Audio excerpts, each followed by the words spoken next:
Hello, everyone. Thanks for joining us today. We're going to get started with our webinar today.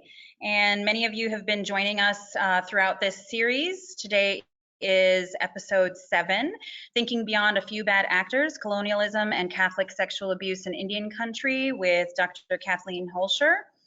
I will introduce her in a moment here, but let's just go ahead and get some logistics out of the way. If you haven't joined us for a webinar previously, then what you want to notice is that with your control panel that you see it should be on the right-hand side of your screen, that you are all in listen-only mode, and that you have some fields down there that say polls and questions and handouts. We don't have any polls or handouts today, but if you have a question, we will have a Q&A session at the end after our presenter gets done sharing. You can use that field that says questions to go ahead and type your questions to us. Feel free to type those while she's presenting, and then I will go ahead and moderate the Q&A at the end. Try to reference what exactly she said that you're asking about, so that when I read these back at the end, we have a little bit of context about what your question is about. So thank you for joining us. If you haven't been on any of our webinars previously, I am Christine Dindisi McCleve. I'm the Executive Director for the National Native American Boarding School Healing Coalition. I'm from Turtle Mountain, North Dakota. I'm Ojibwe, live here in Minneapolis, where NABS is headquartered. So if you want to learn more about our organization, go to boardingschoolhealing.org. And without further ado, I will introduce our presenter today. Kathleen is an associate professor of American Studies and Religious Studies and holds the Endowed Chair in Roman Catholic Studies at the University of New Mexico. She is the author of Religious Lessons, Catholic Sisters and Captured Schools Crisis in New Mexico. She is also currently president of the American Catholic Historical Association. So I am going to turn things over to Kathleen, and there we go. And then we'll just check and make sure that you can see her screen. Let me, sure. I'm gonna show my screen, and then all right. I'm going to find my PowerPoint, which just closed. Hold on one second. No worries. Thanks for joining us today, Kathleen. Sure, yeah, really happy to be here. Let me just get this set up in slideshow. Okay. So yeah, really, it's a pleasure to be talking with all of you today. So my topic for today is thinking beyond a few bad actors, colonialism and Catholic sex abuse in Indian country. And I'm just gonna get my watch started to make sure I don't go for too long. Okay. So for the past 2 decades, and especially this last year, the Catholic Church has been embroiled in what the US media calls a crisis. This 21st century crisis is the direct result of historical behavior, namely the sexual abuse of children and young people by some Catholic priests and also religious. And when I talk about religious, I'm talking about Catholic sisters as well as Catholic brothers. Most of this abuse happened during the 20th century. According to a study published in 2004 by the John Jay College of Criminal Justice, it's a study called the John Jay Report, incidences of abuse in the United States peaked between the mid-1960s and the mid-1980s. The abuse became widely talked about, though, later within the US media and also within the US Catholic Church. And the talk about the abuse really started widely in 2002. That was when, as some of you might have heard of, the Spotlight team of the Boston Globe newspaper broke their investigation about abuse and cover-up within the Archdiocese of Boston. And then the crisis nationally became bigger last year when a Pennsylvania grand jury published an enormous document summarizing the findings of its investigation relevant to that state, Pennsylvania. Reckoning with the history of Catholic sex abuse is obviously a good thing and an important thing. But so far, that reckoning has proceeded in ways that are predictable for a settler society like the United States, and for an institutional church that a long time ago hitched itself really directly to the US colonial project. There are dominant perceptions about Catholic sex abuse in the United States, and they're built on assumptions about normal locations where abuse occurred. People assume that the normal location for this abuse was churches in places like Boston, right? Assumptions about who was involved, namely the assumption that they were white Catholic priests preying on white Catholic victims, and even about why the abuse happened. Some people argue that it was the perversion of clerical authority. Some people argue it was priests' vows of celibacy run amok, etc. These perceptions overlook other survivors, particularly among Native communities, as I'm going to talk about today, but also other communities of color. For example, Black communities in places like rural Mississippi, and Latinx communities, especially here in the US Southwest in New Mexico, where I live. And these assumptions, these dominant US assumptions, conceal dynamics, particularly dynamics related to white supremacy and colonialism, that formed Catholic sex abuse, that caused it to happen in the places where it was actually the worst. And that's what I'm going to sort of get into today. Because Native America is where Catholic sex abuse in the context of the United States was the worst. Here in Native America, the phenomenon of abuse was centered largely, though not exclusively, in boarding schools and other residential institutions. So today what I want to do is share some data that I've compiled to give a sense of the magnitude of the problem across Indian country, that demonstrates how much worse it was in Indian country relative to other places. And this right now is just going to look like a lot of numbers, but I will go through them pretty slowly. I'll try to go slow. I should start out by saying that I'm not a trained statistician, and so numbers aren't usually what I work with. I'm a historian by training, so I'm much more accustomed to reading and analyzing and writing about old documents, right? But I'm primarily a historian of Catholicism. My degree is actually in religious studies, but I'm really interested in understanding the historical relationship between Catholicism and the US colonial project of native dispossession. Recently, a lot of folks in my field, the field of Catholic history, have been talking about how historians need to do a better job of accounting for sex abuse as part of Catholic history. So I started to crunch some numbers, even though that's not really my thing, because I wanted to see where, in the context of the United States, abusive priests and religious were most likely to work, and where they were most likely to commit abuse. I had a hunch, I mean, living and working in New Mexico, the abuse crisis down here has been really severe. And so I had a hunch that the answer wasn't going to be Boston, right? I had a hunch that there were places in the United States where the crisis was actually worse than the places that usually get talked about, places like Boston, places like Pennsylvania. So I crunched some numbers and I arrived at some conclusions. And I'm going to explain the conclusions that I arrived at here. And hopefully y'all can see the screen and you can follow along with these numbers as I explain them.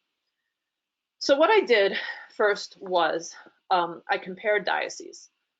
For those of you who are unfamiliar with that language, dioceses are districts or units within the church, within the institutional Catholic Church. Each diocese, many of you probably know, is governed over in religious matters by a bishop. Most dioceses in the United States are what are called territorial dioceses, meaning that they correspond to specific geographic areas. Other words, you could draw them on a map.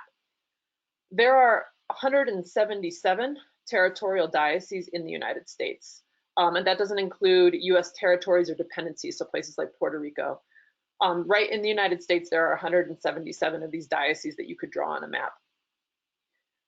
Dioceses are useful units for comparison when it comes to Catholic sex abuse for a couple of reasons. First, because US dioceses are territorial, they correspond to different types of places. Some dioceses are located in places with mainly white and settler populations, and some dioceses are located in places with Indian reservations and where there have historically been boarding schools. Second, the information that's currently available for tracking the historical locations of Catholic clergy and religious who abused is categorized mainly by diocese. I'm just going to go to another slide, and then I'll go back to the former slide in a second. For this study, in which I tallied the number of Catholic actors accused of sexual abuse, I relied on two sources. The first is a website called Bishop Accountability, and if I can get out of this slideshow for 1 second, I'm going to show you the website for Bishop Accountability. Let's see if I can find it. I want to show you this real quick. So this is the first source that I used to compile these lists of accused priests and religious by diocese. This is a website called Bishop Accountability. For more than a decade, there's been a really small staff that has run this website. And its mission has been to collect information related to Catholic sex abuse all across the United States. And in doing so, to build lists of alleged perpetrators of that abuse.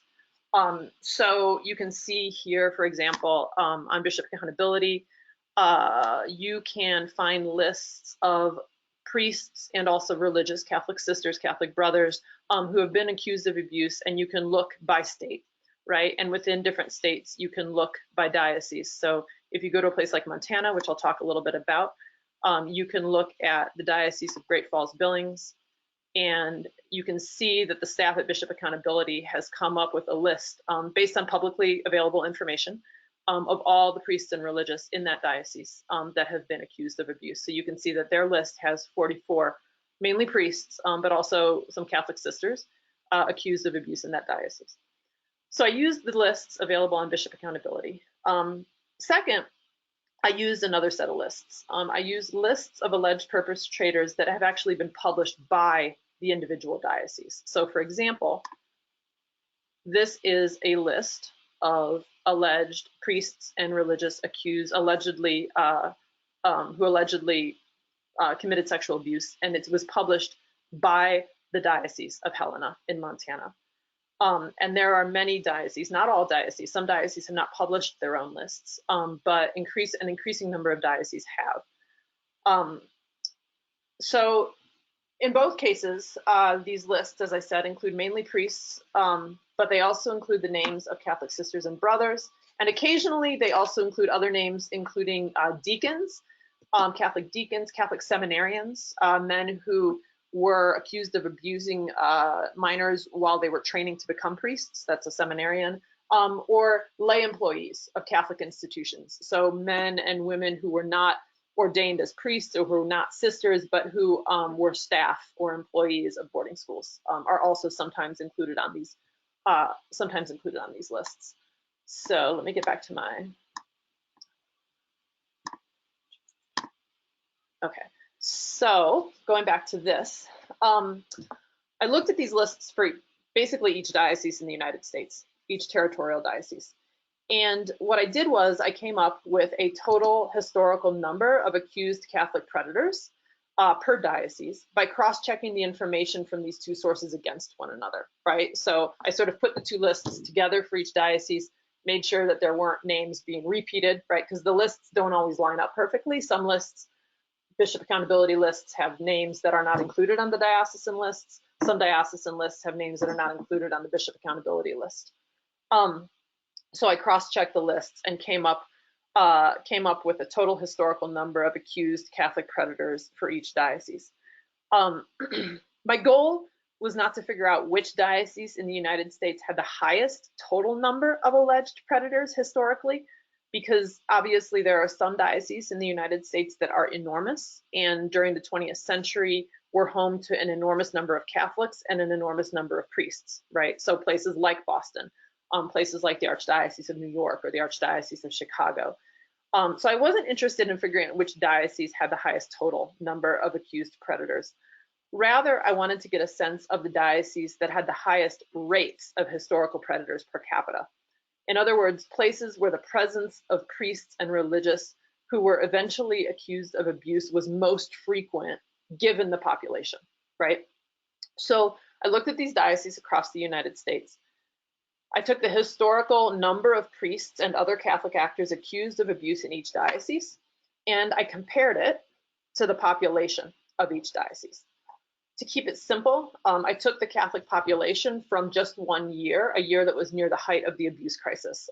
So I looked at 1976, the Catholic population of each diocese in 1976. And what I did was I divided that population by the total number of individuals accused in the diocese to get a general sense of how many predators there were in a given diocese across time relative to its population at any given moment.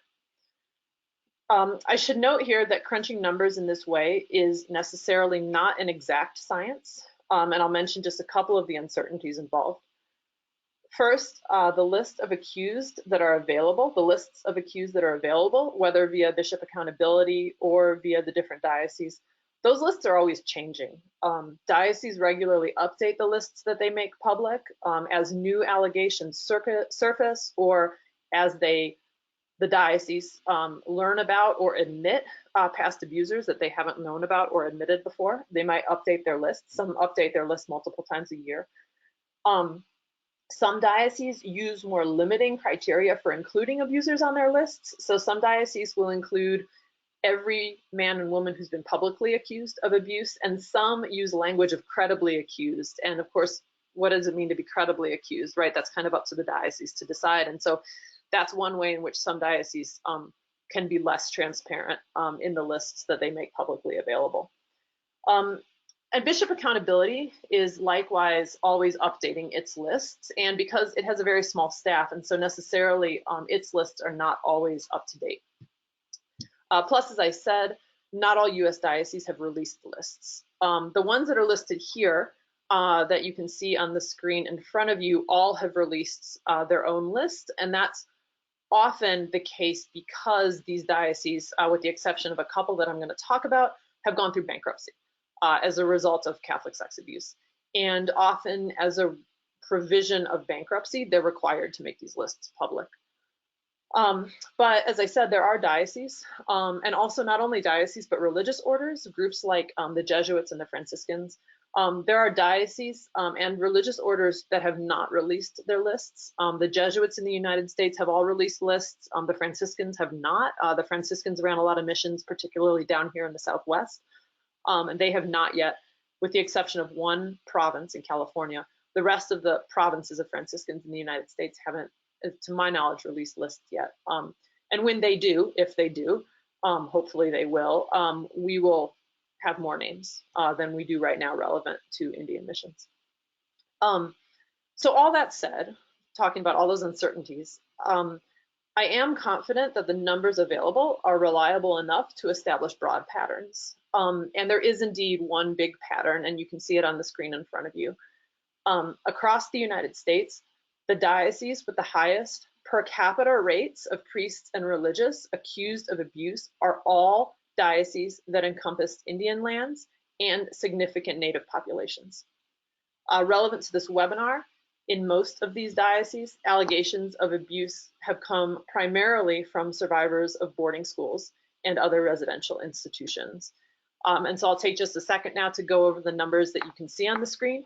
What I did was at the top, I included the sort of rates of alleged predators for Boston and Pittsburgh. I just did that as kind of a control, right? Because everyone knows about Boston in terms of Catholic sex abuse. And so you can see that number that I put in bold for Boston.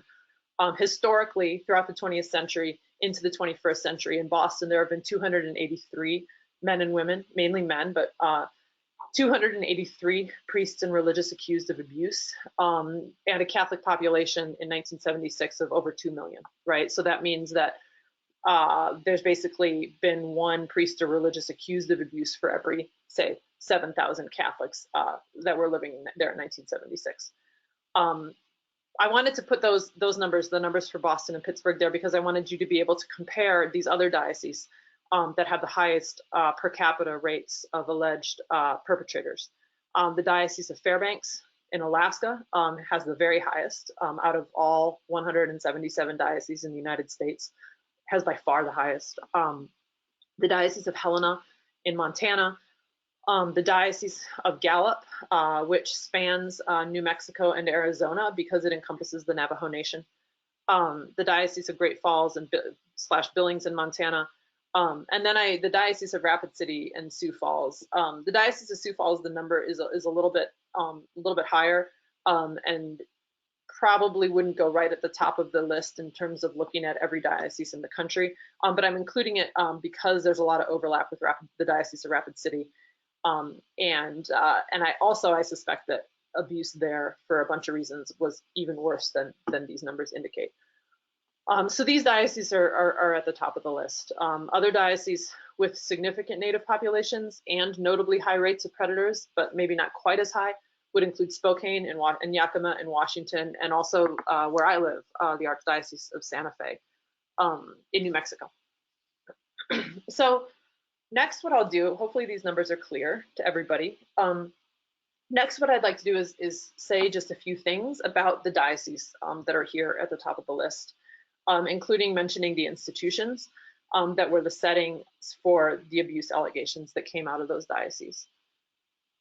So the Diocese of Fairbanks in Alaska, that diocese filed for bankruptcy in 2008, facing 292 claims of sexual abuse from Alaska Native survivors.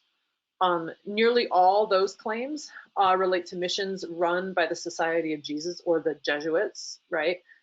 Including at Holy Cross School, Nulato School, which was known as Our Lady of the Snows, and St. Mary's School, all in Alaska.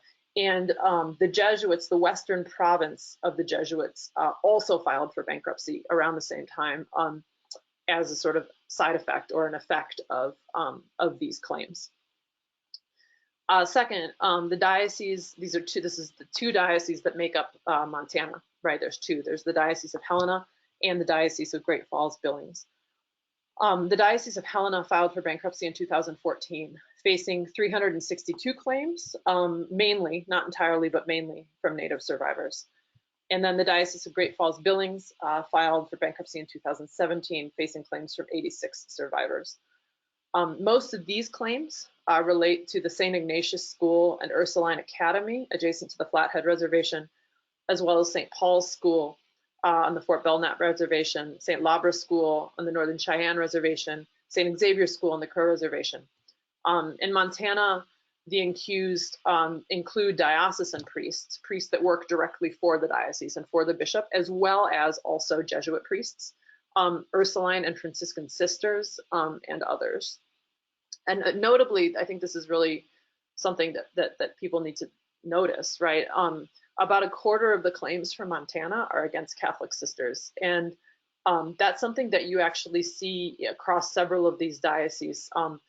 Nationally, almost all claims of Catholic sex abuse are against priests.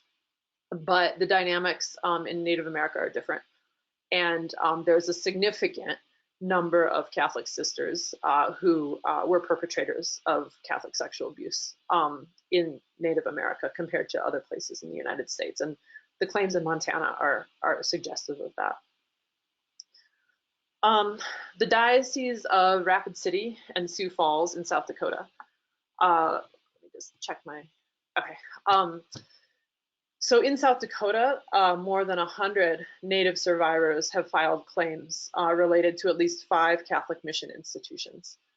St. Francis School on the Rosebud Reservation, Holy Rosary School, which is now Red Cloud Indian School on the Pine Ridge Reservation, St. Joseph's School in Chamberlain, the Teguquitha Orphanage, right? And this is why I say boarding schools and other residential institutions, right? Because we have this orphanage here. On the Lake Traverse Reservation, and St. Paul's School on the Yankton Reservation. In South Dakota, the accused also include diocesan priests, Jesuits, and oblate priests, priests of the Sacred Heart. Those were the priests that worked at St. Joseph's, and sisters, particularly Sisters of the Divine Savior. One of the things that I think is important to note about South Dakota is that relative to these other places that I've described, lawsuits by Native survivors in South Dakota, and many people listening probably know this, but lawsuits by Native survivors in South Dakota have had limited success And that has a lot to do with a really restrictive statute of limitations in South Dakota. The original statute of limitations in South Dakota, the pre-existing one, is already really restrictive. In 2010, the South Dakota legislature made that statute even more restrictive, really pretty explicitly in order to protect Catholic institutions from Native claims to damages. And because of that statute of limitations in South Dakota, and because of the limited success of Native lawsuits, the diocese in South Dakota, as well as the religious orders who worked at mission schools in South Dakota, have for the most part been able to avoid bankruptcy. And so of those dioceses that you saw listed on the original here, of the dioceses that you see listed here as having the top kind of rates of abuse, the South Dakota dioceses are the only ones that have not gone through bankruptcy. And that has everything to do with how hard the South Dakota state legislature has made it for Native survivors to file claims, civil claims particularly, right? Claims that would result in monetary payouts from the diocese. And the diocese have been very protected as a result of that. The Diocese of Gallup, as I mentioned, is the only U.S. territorial diocese that crosses state lines. That's because it encompasses Navajo Nation as well as 6 other reservations. The Diocese of Gallup, which is very close to where I live, was founded in 1939 as the quote-unquote Indian diocese to oversee the quote, I should put that in quotes, the spiritual care, because that's the language that the bishops were using, to oversee spiritual care of a population that was half Native. The Diocese of Gallup filed for bankruptcy in 2013, facing claims by 121 survivors. The dynamics in the Diocese of Gallup are a little bit different than the other dioceses I've talked about, because the majority of claims didn't come directly from mission schools. They came from border towns, towns that were adjacent to Navajo Nation and these other Indian lands. So places like Gallup and Winslow. And a lot of the claims that came out of this diocese were related to institutions that historically served both Hispano, Latino, and also Native communities. Although, that said, among those claims, there have been several claims related to St. Michael's School on the Navajo Nation and St. Bonaventure School. And in the Diocese of Gallup, most of the claims are against diocesan priests and also, as I mentioned, Franciscan priests. I gave a couple of examples here of claims of abuse that have emerged out of the Diocese of Gallup, because I wanted to give a sense of how abuse impacted Native communities in the Diocese of Gallup. And these are not the only claims, these are just ones that I offer for evidence. A woman reported that a Catholic priest who was also the hospital chaplain at the Gallup Indian Medical Center sexually molested her as a teen while she was a patient there. Multiple men say that a priest sexually molested them when they were teenagers at the Catholic Church in Shiprock, which is on Navajo Nation. Those survivors actually filed a complaint in Navajo Nation Tribal Court, which was the first tribal court that ever hear a Catholic sexual abuse suit. That complaint eventually settled out of court. It didn't go all the way through, but it was in Navajo Nation Tribal Court for a while. A priest was accused of extensive abuse. A priest who was accused of extensive abuse in Alaska moved to Cuba, New Mexico, and offered addiction recovery counseling. And a former Sioux Falls priest who admitted to abusing 30 girls was discovered to be living in Gallup, volunteering in soup kitchens and nursing homes. I mentioned those last 2 examples because they're evidence of the way in which these abusers moved between the dioceses that I've been talking about here, right? So one who was in Alaska ended up in Gallup, one who was in Sioux Falls traveled to Gallup, right? So there's a sort of pattern there. Last, I want to say a couple things about the Archdiocese of Santa Fe, even though I did not include it on my list, because the rates of abuse here, while higher than a place like Boston, probably twice as high as a place like Boston, are not quite as high as the diocese I listed on the list. In Santa Fe, Archdiocese of Santa Fe filed for bankruptcy in 2018, and that proceeding is still ongoing. Like Gallup, most of the allegations have emerged in border towns like Albuquerque and are related to institutions that serve Hispano as well as Native communities. But relevant to our conversation, abuse happened at St. Catherine's Indian School in Santa Fe. 3 Franciscans have been accused of abuse there, last I counted. Only a handful of survivors from St. Catherine's have publicly come forward, but this last spring, a legal complaint by one of those survivors cited evidence that the problem at St. Catherine's was broader. In a letter that this survivor cited in his complaint, one quote-unquote whistleblower priest there had expressed belief that 70 or more Native students were abused at St. Catherine's. I wanted to bring this in this last example of St. Catherine's because it's an indication of, let me check my time again, because it's an indication of something that I think is really important to keep in mind when reflecting on this data. And this also relates to the uncertainty that's embedded in some of these numbers. Catholic sex abuse in Native America is, I believe, underreported, even relative to reporting of such abuse in other communities.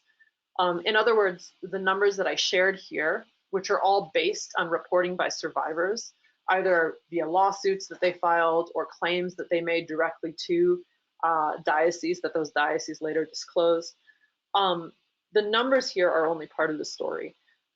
Other abuse in Native America, other Catholic sexual abuse in Native America remains underreported. And let me just share a couple of pieces of anecdotal evidence to this effect, both of them from South Dakota.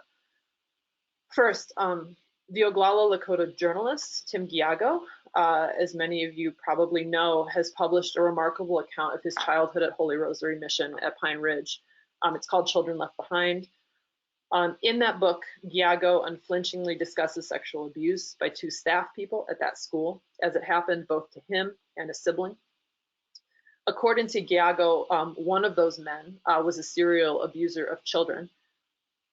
Neither of those men has ever been named in a lawsuit, and neither is included in the South Dakota list of predators, and so wouldn't be included in the data that I showed you.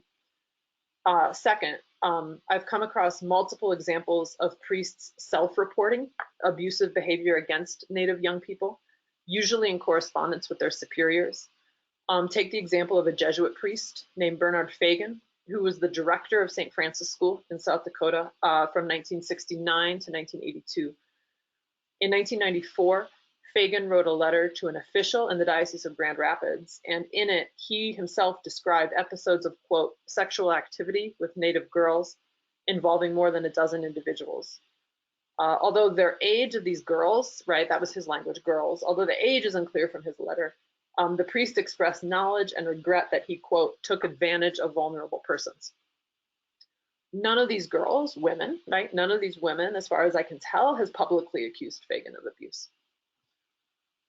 It's not difficult, I think, to see parallels between this underreporting and the underreporting of sexual and other forms of violence within Native communities, as well as other marginalized communities. This is something I think that relates really directly to conversations about missing and murdered Indigenous women. That's something I think Catholic sex abuse needs to be linked into conversations about missing and murdered Indigenous women. Another facet that links those two related to gender is the gendered breakdown of survivors of Native sexual abuse. Nationally, most people who identify themselves as survivors of Catholic sexual abuse are men, about 5 out of 6 nationally, according to that John Jay report. In at least, and I don't have numbers for all the dioceses that I showed you, but I've seen journalist reports from at least 2 of the dioceses that I showed you that suggest that in those dioceses, half the survivors are women, right? And so that itself is a dynamic that's entirely different than when we talk about Catholic sex abuse as a US crisis, right? So to return to the numbers then, as a historian, those numbers are really just a starting point to work. They indicate, right, that there's something critical to be analyzed and to be understood, that there's a history of a particular form of violence that was at once a product of religion. And I do think Catholic sex abuse was a distinctly Catholic thing, rather than just something that so happened to be committed coincidentally by men who were priests. And it's also at the same time a form of racial and colonial violence. So what I've been focused on recently as a historian is trying to better understand how Catholicism itself not only produced sexual abuse, but produced it in this distinctly racial and colonial form.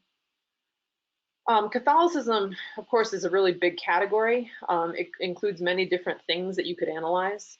So to narrow it, what I've been thinking mainly about recently is Catholic theology and doctrine, religious ideas and religious teachings, as they were interpreted and lived out by the men and women who made up this institutional church during the 20th century and who ran those boarding schools and missions. In particular, I've been thinking about how Catholic theology moved priests who were known by their superiors and who often knew themselves to be troubled or to be quote unquote problem priests. How Catholic theology and Catholic doctrine moved them literally through space along certain trajectories, right? Trajectories that proceeded from east to west, from urban settlement to rural reservation, and from white Catholic parish to boarding school and other Indian missions, right? And so I just threw some random arrows onto this map, right? I'm not thinking about particular, well, I was thinking about a particular priest when I drew that arrow from, it should be Connecticut to Gallup. But I just drew a couple of other arrows that are sort of exemplary of, or examples of what I'm talking about, right? That there were patterns along which Catholic priests moved during the middle of the 20th century. And those patterns also often reflected movement from white settlements on the East Coast to Indian lands, right? And so what I've been thinking about is the way in which Catholic theology, right, precipitated those movements, propelled those movements in those particular directions. I've been thinking especially about what mid-century Catholics called the sin of scandal, right, as something that pushed priests out of certain places, away from certain places. In Catholic theology, scandal is sort of a sin on top of a sin, right? It's the idea that when a priest did something bad, including when he abused a child, he not only sinned himself in that act, but he risked creating an opportunity for those around him to sin by losing faith. That was the scandal, right? There was this extra sin that could happen if people found out, then they would lose faith. If his actions became known, if they became public. Right. So avoiding this sin of scandal is often what pushed problem priests. It's often what pushed problem priests out of their home diocese. Right. So I'm thinking in my head of an example of a priest, a guy named Clarence Hagman, who ended up in the Diocese of Gallup and abused many children in the Diocese of Gallup. But he was originally from the Diocese of Corpus Christi in East Texas and was pushed out of there, went to Connecticut, spent some time in New Haven, was eventually pushed out of New Haven and eventually ended up in the Diocese of Gallup. And if you look at his personnel file, which is actually available, most priests' personnel files haven't been made public by the church, but his is, you see these letters from these bishops talking about scandal, right? And you can kind of see how that theology participated in moving him from place to place until he ended up first at the Smith Lake Indian Mission in the Diocese of Gallup. That's where he landed first, and then moved from place to place in the Diocese of Gallup. So I've been thinking about this theological talk of scandal in relation to, check my time, in relation to another piece of Catholic teaching, the doctrine of cura animarum, and that's like Latin, right? But it refers to the priest's unique, as Catholics would have understood it, the priest's unique and one-of-a-kind capability for soul care, right? In other words, priests were needed, right, to provide a particular kind of care for souls that they could provide because they were ordained and could provide the sacraments that other folks, including lay folks, couldn't provide. This cura animarum pulled priests, right, particularly priests that were kind of adrift because of the sin of scandal. It pulled them so that they came to reside in certain places, right, namely these missions. In other words, the threat of scandal, a particular sort of sin, set problem priests in motion, and then this parallel belief that whether they were troubled or not, those same priests were equipped to provide men, women, and children assumed to be in need of soul care, spiritual care, like Native men and women and children were presumed by mid-century Catholics to be.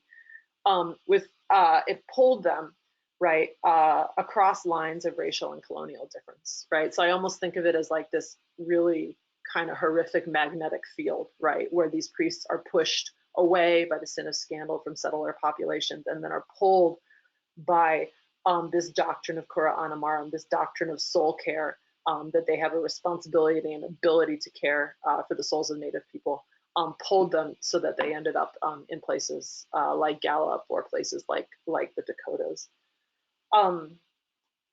In my mind, then, this is one way, though it's certainly not the only way, of starting to understand Catholic sex abuse as something that was at once religious and colonial in its form. Rather than go any further into the woods with that, though, and I know I'm getting pretty close on time, I thought it would be useful to close today by discussing a related topic, and that is, this is also something I've been thinking about a lot recently, the challenge, but also the really great importance of identifying and building an archive of source material.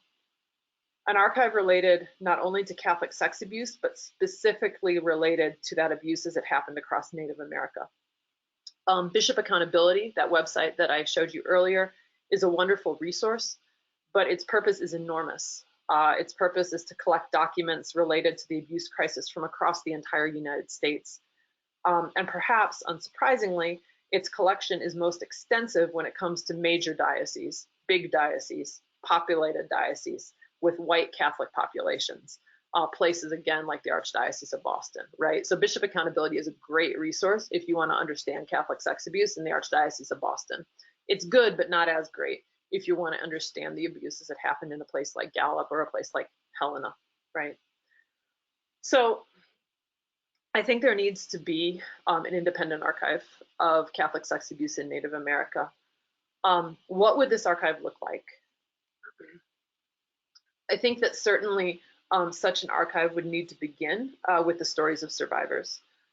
I have not been collecting oral histories in my own work, but as I'm sure many of you know, there's a growing collection of published accounts specific to Native boarding school experiences in the United States. Though I'll also point out that this body of literature is still small in the US context compared to, say, First Nations accounts from Canada, right? If you look at First Nations accounts of boarding school experiences in Canada, including Catholic boarding school experiences and including accounts of sexual abuse at Catholic boarding schools in Canada by First Nations survivors, there's an immense body of literature. In the United States, there's a body of literature that I think is important and is growing, but is still relatively small. At least several of these US accounts focus on Catholic institutions and situate sexual abuse within the broader sets of experiences that comprise children's lives at these institutions. And so on this screen, you can see I've included 3 accounts, well, two first-person published books, and then the recent book by Denise Legimodieri, I hope I'm pronouncing her name right, which is a collection of oral histories, which is incredible, that was just published, I don't know, in the last 3 months. Because I think that, right, so Tim Giago's book that I mentioned to you, Children Left Behind, he also has a book of poetry, which is closely related to it, called The Aboriginal Sin. The work of Lydia Whirlwind-Soldier, she has also a similarly incredible sort of first-person account from St. Francis School in South Dakota, as well as a book of poetry related to her experience at St. Francis School.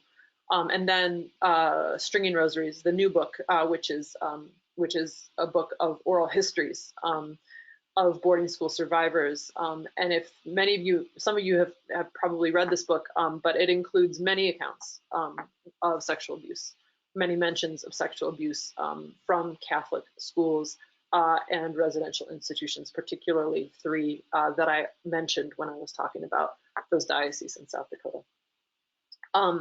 So this is by no means meant to be a sort of complete list. There may be, actually, I'm still learning here, so there may be other accounts that I don't know of yet that belong on this list. And if folks have suggestions, I would value them. And I hope that this list grows. It's really important that this list grows.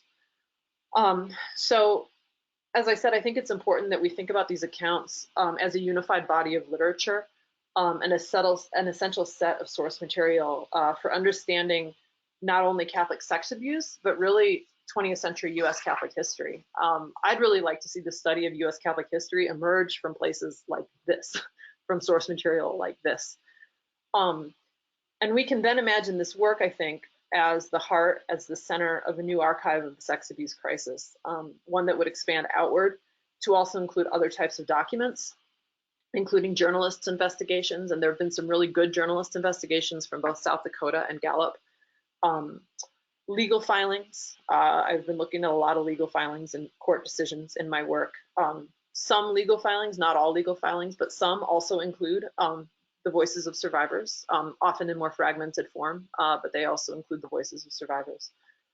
And the archive would also eventually need to include personnel files, like the ones that I mentioned that I've been using to think about the movement of priests, and other materials made public by Catholic dioceses or religious orders. Though that said, obtaining these materials, these personnel files from Catholic institutions is not an easy feat. It is a very hard thing to do.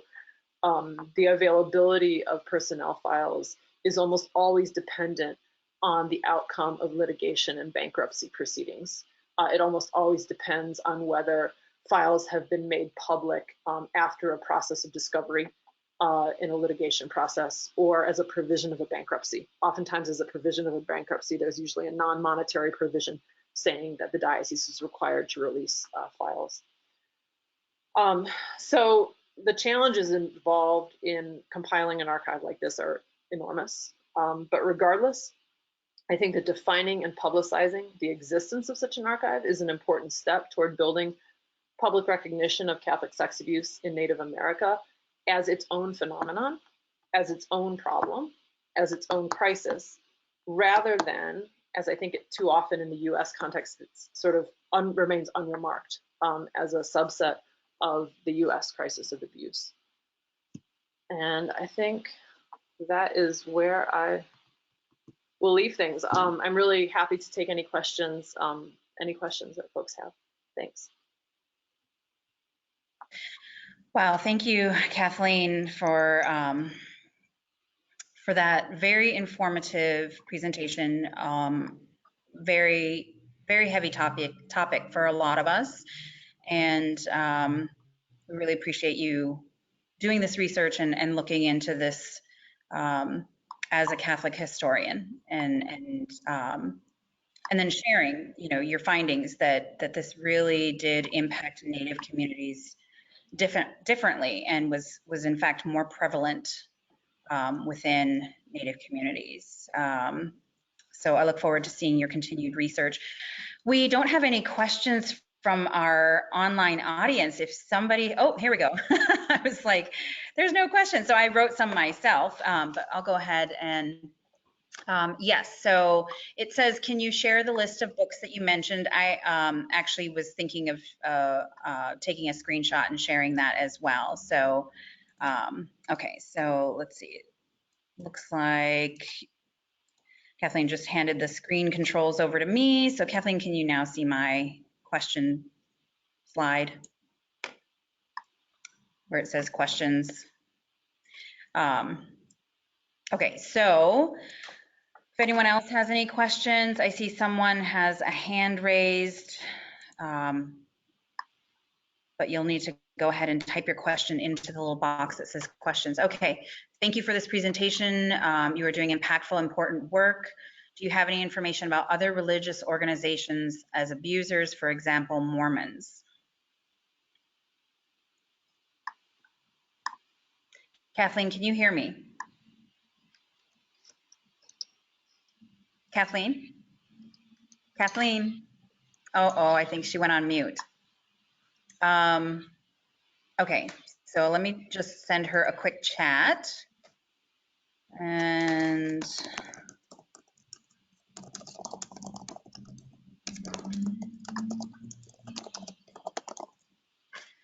just going to send that to her. Okay. So just gonna, I think I'm gonna answer that one for her. I mean, I think she's focusing solely on Catholics. And as she mentioned, that's a huge area of research.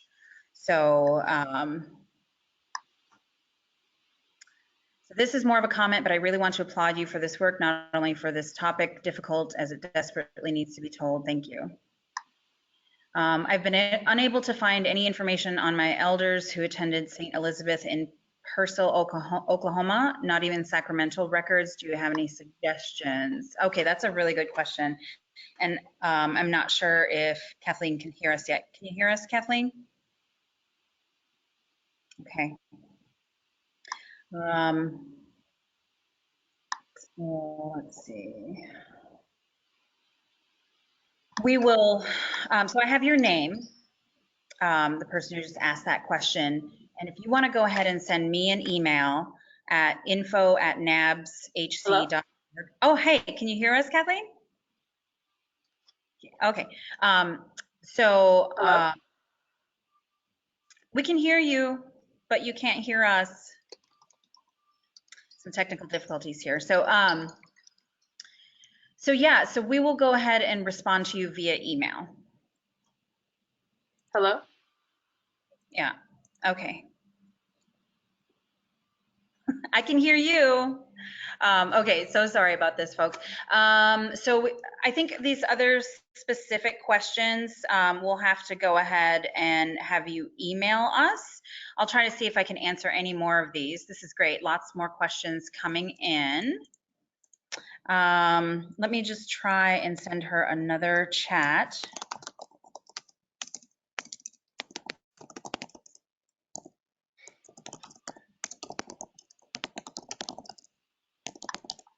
Okay, so letting her know, because we all heard that little beep when like an email or something popped up and then we saw her press mute. So I'm thinking that's what happened.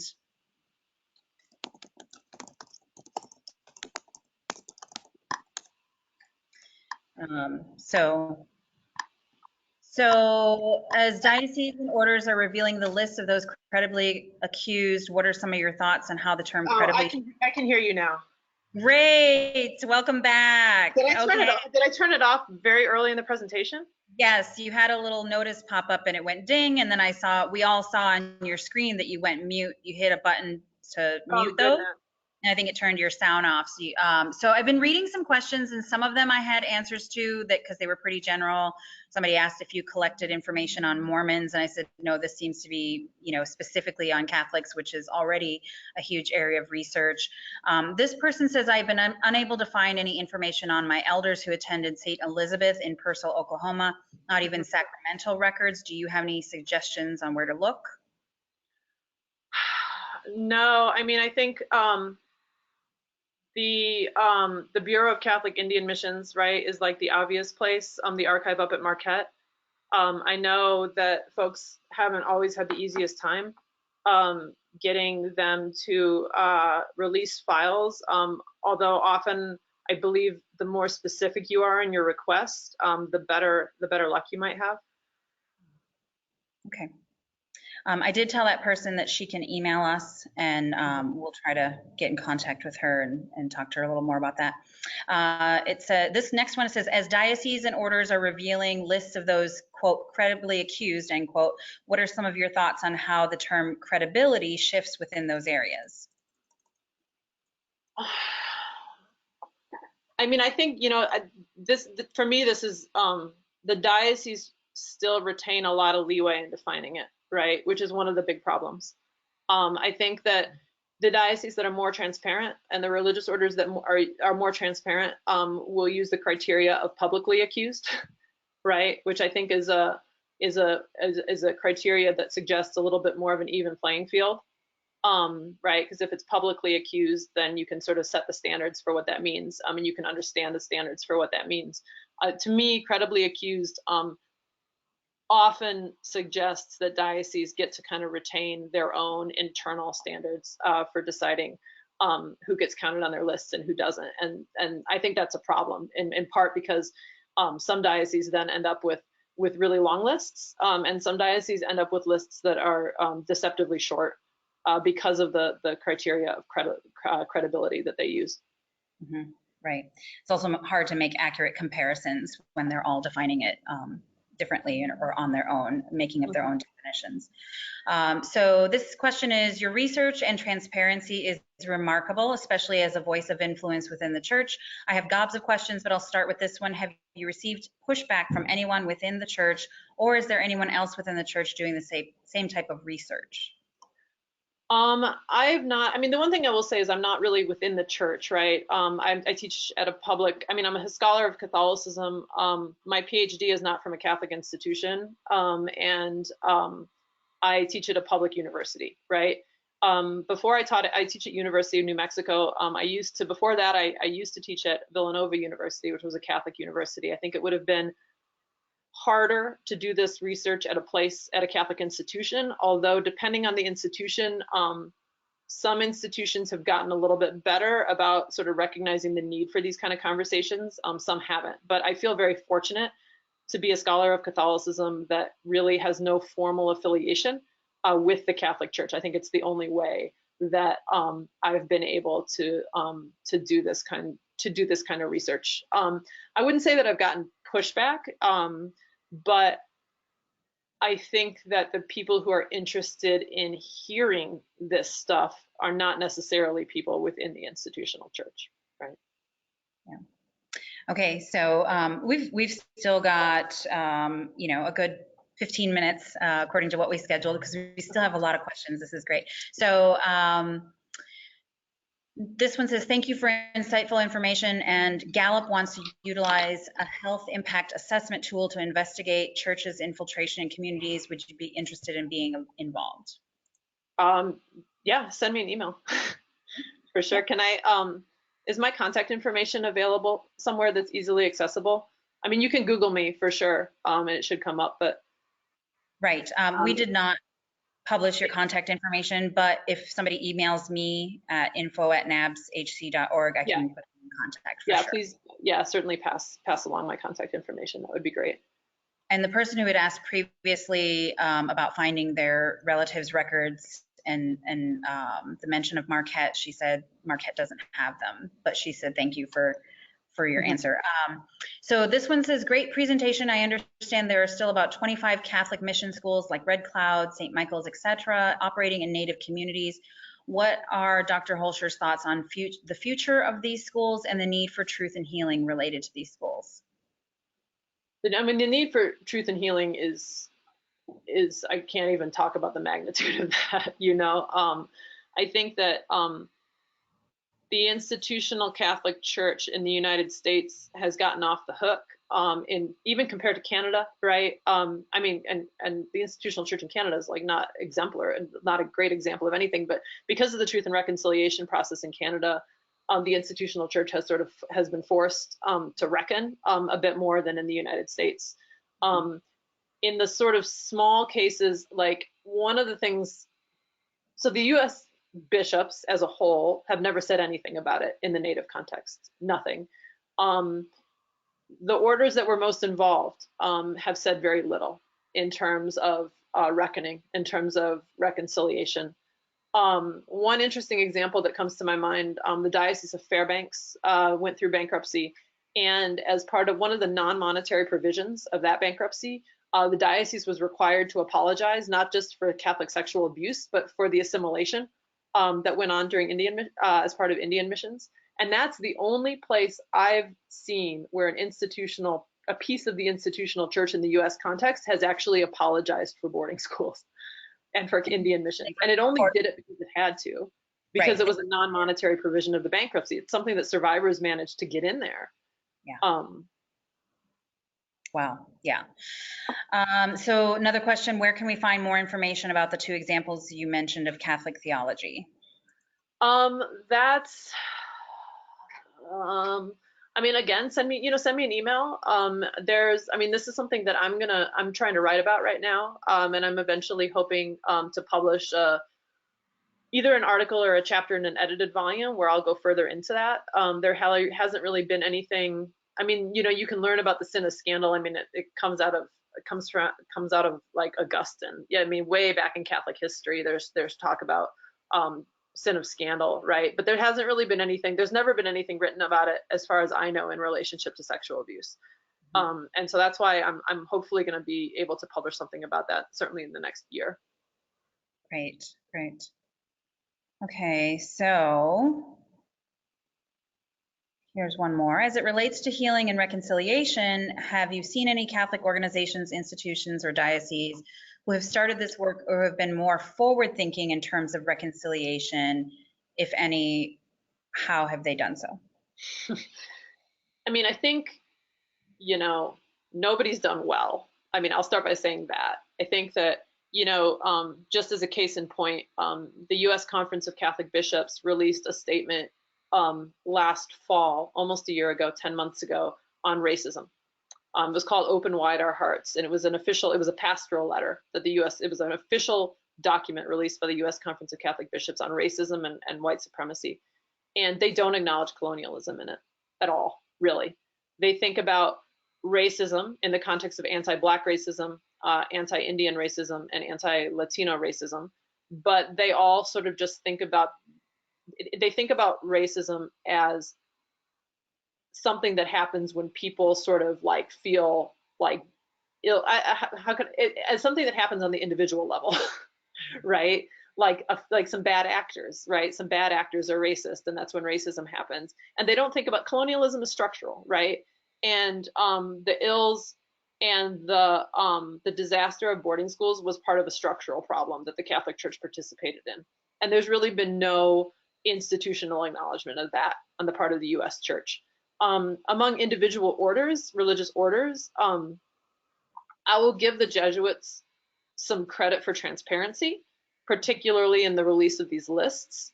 All of the Jesuit provinces at this point in the United States have at least released lists, and they've released pretty comprehensive lists. So for example, the Western Province of Jesuits not only released a list of all of its accused priests, but it actually released all of the places those priests had worked during every year of their ordination. And so one of the things you can actually do based on that list is you can track the movements of these priests from the time they were ordained to the time they died. And to me, and that's like a level of transparency that, particularly as a historian trying to understand that, I find helpful. And you compare it to, say, the Franciscans, who most of which have not even released lists, right?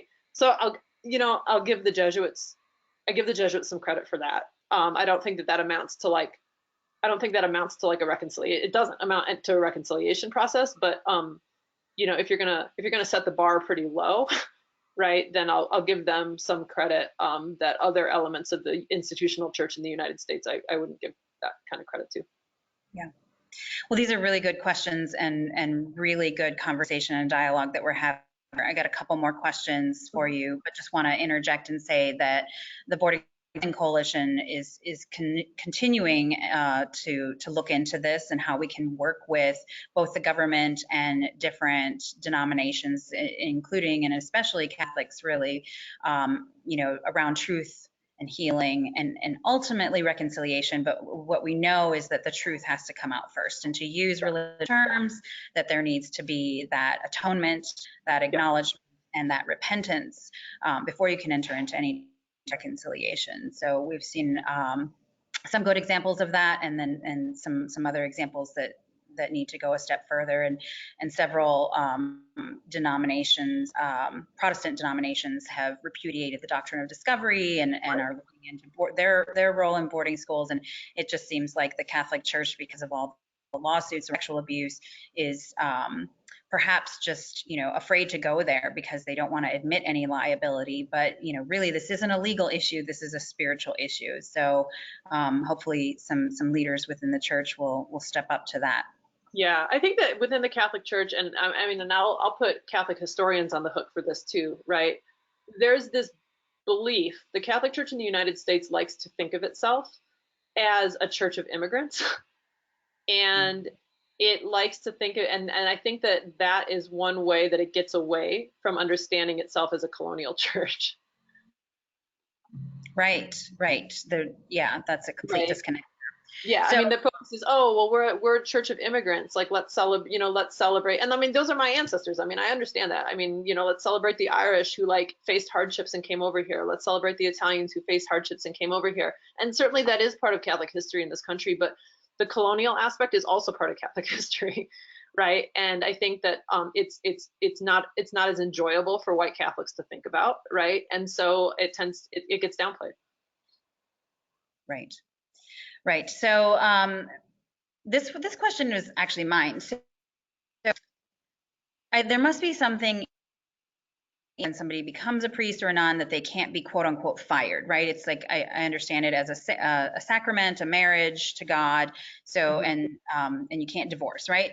But has there ever been a priest being forced to retire instead of just relocated? There is. So there's a process within the Catholic Church. It's called laicization, where priestly capabilities are taken away. And that did on occasion happen in these episodes, but it didn't happen very often. And it seems, as far as I can tell, and I'm not an expert on this, but like a lot of the personnel files, like the example that I offered of the guy who ended up in Gallup, Hagman, in the personnel files, there's a lot of like hand wringing. Oh, like really, he should like agree to be laicized. But it seems to be like the bishops were very deferential and saying, oh, well, it has to be his decision, right? To choose to live a life of the layperson. And of course, he didn't want to do that, right? And so he never did. He lived and died his entire life as a priest, right? So it's not that it's not that laicization is not like a possibility. It seems, my understanding is that it just wasn't exercised very often. Right, because it gets to that question of, what has the church done as far as discipline? It seems like they don't really discipline for these sexual abusers and predators. They just relocate them, which is part of. Yeah, and I really think it comes down to like, and I've really been trying to understand this as a historian of religion. I try to get inside the heads of people and say, okay, they were living in this world that's a little different than the world I'm living in. And I think scandal was like real to them. Like, I think scandal, when we think about scandal, we think about like a TV show or whatever, right? But, I think that they lived in a world where they understood that if this stuff became public, people would lose faith in God and they would go to hell as a result. And that was a sin. Right. And that's like, and certainly I don't say that to excuse them or anything. Right. But I think that that's kind of like the frame that they were working in. Right. Yeah. So one more question from me, and then we have just one more from the audience. So, and it kind of gets to the previous question, but a little more specific. What do you think can or should be done about the larger issue of justice around this Catholic sexual abuse overall in Indian country? What do you think we can do? I mean, NABS, like I said, is continued, continue to do research. We value our partnerships with researchers like you and people who are out there trying to find the truth and tell the truth. And we continue to try to educate people and advocate, but what do you think is a strategy that could work? Well, I mean, I think, as you yourself said, it's like in the last section when I was talking about building an archive, I mean, that's what you guys are doing, at the Boarding School Healing Coalition. I mean, I think building an archive, putting it out there, putting it in front of the institutional church in a way that they have to recognize it, because I think part of it is like, like you don't see what you don't want to see, right? But I think truth is like it has to be the first step. There has to be this first step of sort of building the data and saying, this is unavoidable. Like, this is unavoidable. You have to say something about it. Because right now they're not saying anything. They're not saying anything because it doesn't exist to them, and not that, and I don't think that's not the whole answer, right? But I think that has to be the first step. I don't think anything else can happen until that happens. Yeah, that's interesting. Yeah, I got that same sense, but just, wanted to ask you, but it doesn't seem like they'll do anything until there's hard proof in front of them that they have to acknowledge. So since South Dakota legislature circled the wagons, quote unquote, around lawsuits, is there any kind of justice or reparations available to survivors within the church?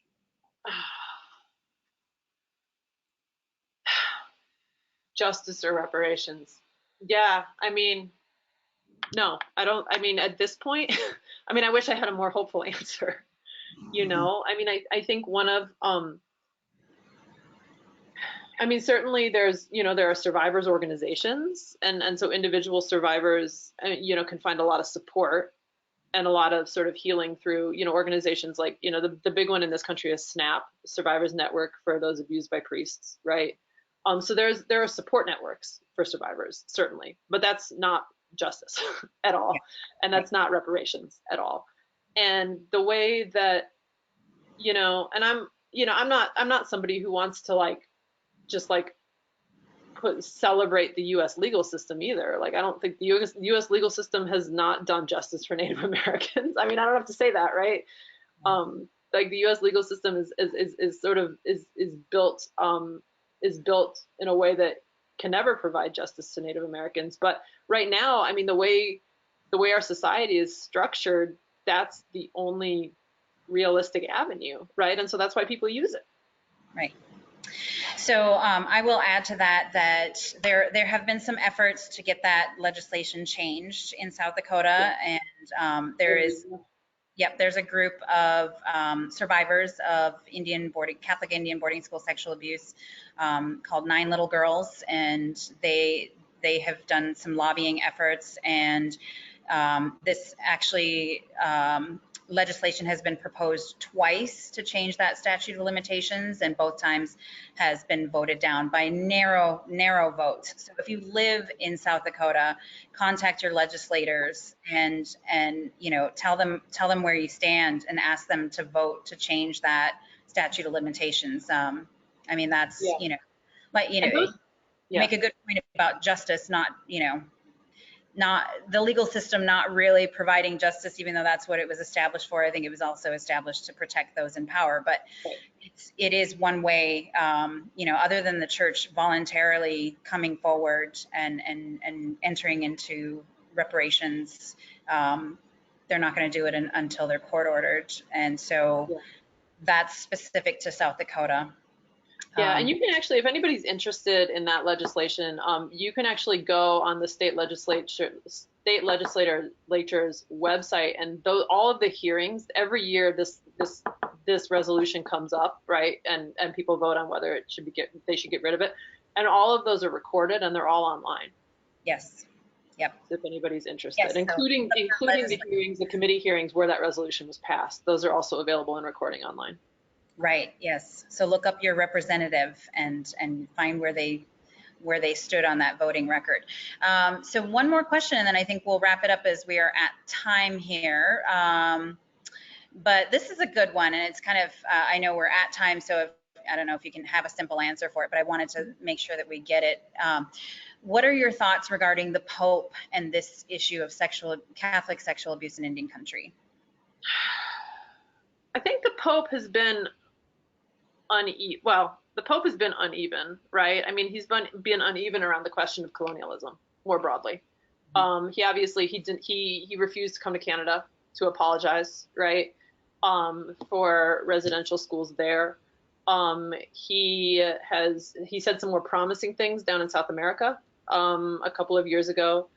We'll see and I don't know, I don't actually know a lot about this, but there's a big sort of synod going on in Rome this fall around the Amazon, and it's going to include a lot about the sort of rights of indigenous people in South America. And so I'm kind of interested to see if anything comes out of that that is a gesture toward better acknowledgement and reckoning with colonialism on the part of this Pope. I'm not 100% sure if there will be, but it's sort of like something to watch. Because I mean, the one thing I will say is, you know, the Pope's really interested in the environment, obviously, and climate change and things like that. And he does recognize the link between climate change and the lives of people who are on the front lines, right? Which I think, you know, it's only a short step from there to sort of thinking about colonialism and thinking about Native folks who are affected by sort of colonial capitalism, right? So, you know, so that would be one interesting place to watch. Yes, we will keep an eye on it. Well, thank you everyone for submitting your questions. And of course, thank you again, Kathleen, for being with us and sharing with us today. As everyone knows, this is going to be recorded and we will post these on our website soon, very soon, I promise. These will be posted. People keep asking. So yeah, thank you. And be sure to join us next month for our next webinar. Bye, folks.